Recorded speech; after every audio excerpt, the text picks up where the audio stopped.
Assalamualaikum warahmatullahi wabarakatuh. Perkenalkan, nama saya Nia Kurniati dan berikut rekan-rekan saya. Mailiza Anggraini, Nurhaliza, Febisania, dan Mersiana. Tujuan pembuatan video agar mahasiswa mampu mengetahui pondasi saintifik pada katabolisme asam lemak. Prosedur proyek 1. Mahasiswa mampu memahami materi tentang katabolisme asam lemak. Yang kedua, mahasiswa mampu mengetahui bahan makanan yang mengandung lemak. 3. Mengedit video tentang katabolisme asam lemak. Yang keempat, mengedit video yang telah dibuat semenarik mungkin. Apa itu lemak? Lemak atau asam lemak atau juga dikenal dengan lipid adalah gabungan dari 3 molekul yang disebut dengan trigliserida. Mengapa tubuh memerlukan lemak? Hal ini karena lemak adalah satu molekul utama yang dibutuhkan untuk menjaga kesehatan tubuh manusia. Fungsi penting lemak bagi tubuh yaitu yang pertama, membangun membran sel, yang kedua sebagai isolasi, yang ketiga sebagai tempat penyimpanan energi, yang keempat sebagai perlindungan, dan yang kelima sebagai komunikasi sel. Asam lemak dibagi menjadi 2, yaitu asam lemak esensial dan asam lemak non-esensial. Asam lemak esensial adalah asam lemak yang tidak dapat dihasilkan oleh tubuh dan biasanya didapat dari makanan. Sedangkan asam lemak non-esensial adalah asam lemak yang dapat dihasilkan oleh tubuh. Adapun beberapa makanan yang mengandung lemak, yang pertama yaitu kacang hijau. Kacang hijau merupakan contoh dari makanan yang mengandung lemak nabati. Dalam 100 gram kacang hijau mengandung sekitar 1,2 gram lemak. Yang kedua, dark coklat. Dark coklat merupakan coklat yang paling sehat. Dalam 100 gram dark coklat mengandung sekitar 42 gram lemak. Yang ketiga, keju. Keju merupakan contoh dari makanan yang mengandung lemak hewani. Dalam 100 gram keju mengandung sekitar 33 gram lemak. Yang keempat adalah susu. Susu merupakan contoh dari lemak hewani karena dihasilkan dari kelenjar susu mamalia. Dalam 100 gram susu mengandung sekitar 1 gram lemak. Dan yang terakhir yaitu daging ayam. Daging ayam merupakan contoh dari makanan yang mengandung lemak hewani. Dalam 100 gram daging ayam mengandung sekitar 14 gram lemak. Uji lemak dalam makanan yang pertama yaitu tes acrolein, di mana sampel makanan akan diambil ekstraknya dan ditambahkan dengan kalium bisulfit. Jika timbul bau yang menyengat dan membentuk larutan, maka makanan tersebut dapat dipastikan mengandung lemak.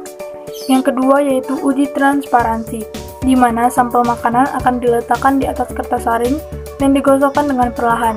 Jika terdapat bintik-bintik bening di atas kertas saring, maka makanan tersebut mengandung lemak. Yang ketiga yaitu uji kelarutan, di mana pada uji kelarutan ini sampel makanan akan diambil ekstraknya, kemudian ditambahkan dengan larutan kloroform atau alkohol. Jika ekstrak tersebut dapat larut dalam larutan kloroform atau alkohol, maka makanan tersebut mengandung lemak. Tahapan katabolisme asam lemak yang pertama yaitu aktivasi asam lemak. Asam lemak diaktifkan dengan cara dikatalisis oleh enzim asil-CoA sintease atau tiokinase. Yang kedua yaitu tahapan katabolisme pengangkutan asil-CoA, yaitu dibantu oleh senyawa karnitin yang berada pada membran mitokondria. Yang ketiga itu adalah proses beta oksidasi. Proses beta oksidasi terdiri dari 4 langkah, yaitu dehidrogenase yang dikatalisis oleh asil CoA dehidrogenase. Asil lemak CoA diubah menjadi enoil CoA. Yang kedua, hidrasi. Dikatalisis oleh enoil CoA diubah menjadi hidroksiasil CoA. Yang ketiga itu dehidrogenasi. Dikatalisis oleh 3 hidroksiasil CoA dehidrogenase, hidroksiasil CoA diubah menjadi ketoasil CoA.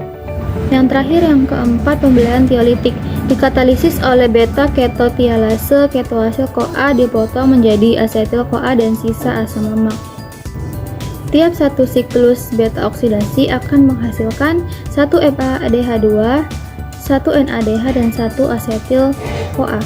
Asetil CoA akan masuk siklus Krebs untuk menghasilkan energi, sedangkan sisa asam lemak akan masuk kembali ke siklus dan membentuk asetil CoA baru.